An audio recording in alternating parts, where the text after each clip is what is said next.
अम्मा बाद। अरबी सीखने के लिए हमने एक प्रोग्राम शुरू किया है जिसके अंदर अरबी सीखना सबके लिए बहुत आसान हो जाएगा। वो ज़िंदगी के किसी भी शोबे से ताल्लुक़ रखते हैं, चाहे वो तालिब इल्म कॉलेज यूनिवर्सिटी के हैं या फिर दीनी मदारिस के हैं, उन सब के लिए अरबी सीखना आसान हो जाएगी। उसके अलावा जो इसका सबसे बड़ा बेनिफिट है, सबसे बड़ा फ़ायदा है, वो ये है कि कुरान की समझ आएगी। तो हर फ़र्द के लिए कुरान समझना मुमकिन हो जाएगा अगर हम इस तरीके से चलते रहेंगे, जो जिस तरीके से इंशाअल्लाह हम लेके चलेंगे।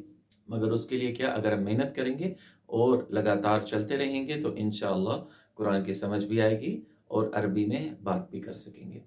तो उसके लिए चंद चीज़ें बहुत ज़रूरी हैं जो शुरू से लेके हम चलेंगे। एक ये कि हमने इसके सिलेबस में एक किताब शामिल की है जिसका नाम है दुरूसुल लुग़ा अल अरबिया, जिसके राइटर हैं डॉक्टर अब्दुल रहीम साहब और ये मदीना के अंदर इस्लामिक यूनिवर्सिटी में पढ़ाई जाती हैं। और ये किताब उनके लिए लिखी गई है जो अरबी सीखना चाहते हैं और बुनियाद से वो लेके चलते हैं। बहुत ही आसान अंदाज से इन्होंने किताब लिखी है और बुनियादी जुमले शुरू किए हैं जिसमें स्टेप बाय स्टेप इंसान की तरक्की होती है। तो एक तो ये हम इस किताब को लेके चलेंगे, इस किताब को समझेंगे और रोज़ाना पढ़ेंगे इस किताब को। और एक काम ये करना है कि ये जो किताब है दुरूसुल लुग़ा अल अरबिया, इसका लिंक भी शेयर कर दिया जाएगा। इसके अलावा अगर आप गूगल में लिखेंगे दुरूसुल लुग़ा अल अरबिया है कि इस किताब को डाउनलोड करके अपने पास प्रिंट करके किताब की शक्ल अपने पास रखें। और जिस तरीके से हम रोज़ाना सबक पढ़ेंगे तो आप भी अपने पास उस किताब को खोल लें। तो जब जो सबक हम वहाँ से पढ़ रहे हों, उस किताब को भी आप खोल के साथ-साथ समझते रहें।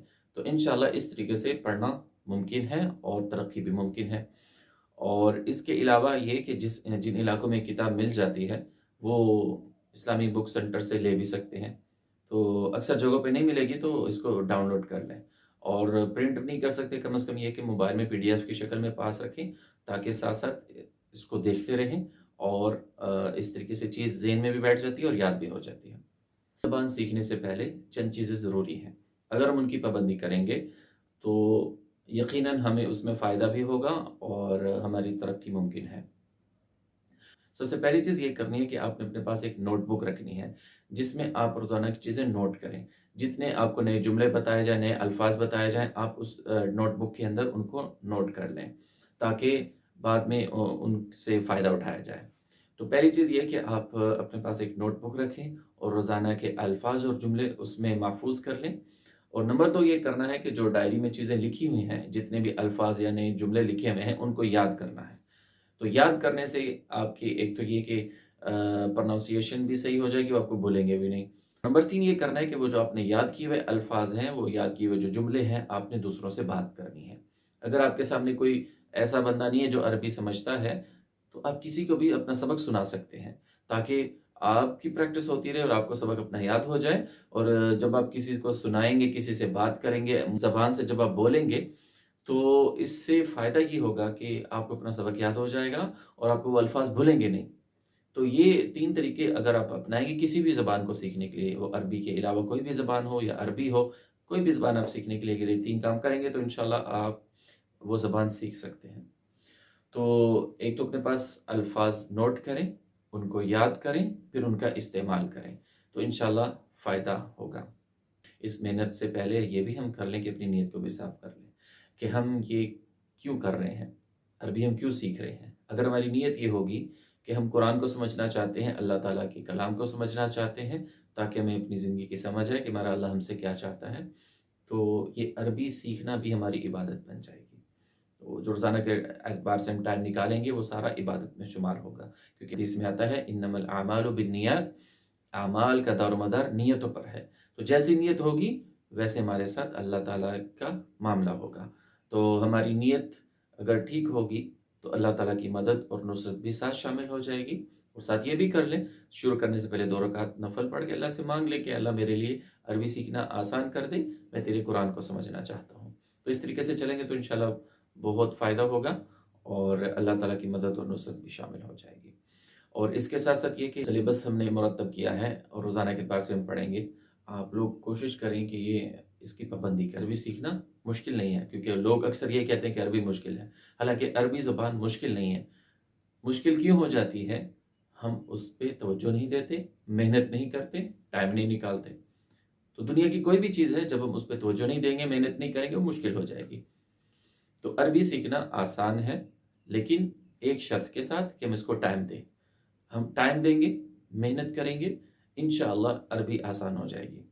तो रोज़ाना के एतबार से टाइम निकालें और मेहनत करें, इंशाअल्लाह अरबी चंद दिनों के अंदर आपको आनी शुरू हो जाएगी।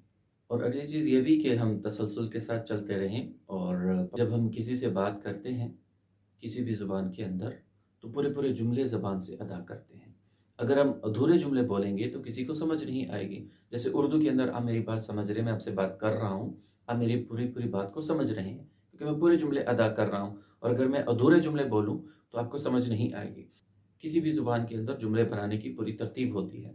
तो अरबी के अंदर जुमले बनाने के लिए हमें बुनियादी 3 चीज़ों की ज़रूरत होती है। तो जुमला बनाते हुए हमें इन 3 चीज़ों को समझना ज़रूरी है कि जुमला कैसे बनेगा, वो बुनियादी 3 चीज़ें क्या हैं, उनकी वज़ाहत हम पढ़ेंगे, उनकी तफ़सील हम पढ़ेंगे, ताकि हमें जुमला बनाना आ जाए, उन अल्फ़ाज़ की समझ आ जाए। अगर हमें उन अल्फ़ाज़ की समझ आ जाएगी तो जुमला समझना भी आसान हो जाएगा।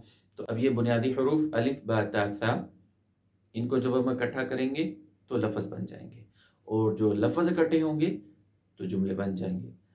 अब बुनियादी हुरूफ़ की तो हमें समझ है, अब अल्फ़ाज़ भी हम समझ लें। के अंदर अल्फ़ाज़ की 3 किस्में हैं। एक तो इसम होगा, नंबर 1 इसम। इसम क्या है? जिसको हम किसी चीज़ का नाम कहते हैं, नाम, इसम, इंग्लिश के अंदर नाउन कहेंगे उसको। जैसे कि किताब है, घर है, गाड़ी है, ये नाम है सारे। और नंबर 2 फ़िअल। फ़िअल किसको कहते हैं? किसी भी काम के करने को किसी वक्त के अंदर, या वो तो माजी होगा, या हाल होगा, या मुस्तकबिल होगा।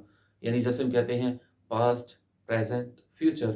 तो ये 3 किस्म के ज़माने होते हैं जिसके अंदर कोई काम किया जाता है। तो काम के करने को फ़िअल कहते हैं। फ़िअल यानी वर्ब, वर्ब आपको बखूबी समझते होंगे।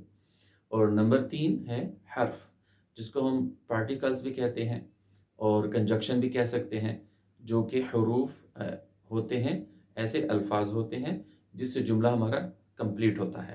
यानी जुमला बनाते हुए उन अल्फाज की हमें ज़रूरत पड़ती है। तो वो या तो हुरूफ होंगे या अल्फाज होंगे जिनको हम मिला देते हैं और जिनसे जुमले पूरे हो जाते हैं। तो 3 किस्में होंगी, इसम, फ़िअल और हर्फ। तो इन तीनों चीज़ों का समझना ज़रूरी है। अगर हम इन तीनों चीज़ों को समझ लेंगे तो जुमला हमारे लिए आसान हो जाएगा। तो हम छोटे-छोटे जुमले बनाएंगे, बुनियादी जुमले बनाएंगे, ताकि बड़े जुमले बनाना हमारे लिए फिर आसान हो जाए। जब हमारी बेस मजबूत हो जाएगी तो उस बेस की बुनियाद पे हमारी तरक्की मुमकिन है, हम आगे चल सकते हैं। अगर बेस कमज़ोर होगी फिर आगे चलना मुश्किल है। तो इसलिए हम बेस बनाने के लिए बुनियादी चीज़ें लेके चल रहे हैं, बिल्कुल स्टार्टिंग पॉइंट से। तो लंबी अबहास नहीं करेंगे, लेकिन जितनी ज़रूरी होगी इसको लेके चलेंगे इंशाअल्लाह। और इसके साथ-साथ ये कि रोज़ाना का सबक रोज़ाना सुनते रहें, और साथ-साथ इनको महफूज भी करते रहें और लगातार चलते रहें। ला इलाहा इल्लल्लाह, ला इलाहा इल्लल्लाह, ला इलाहा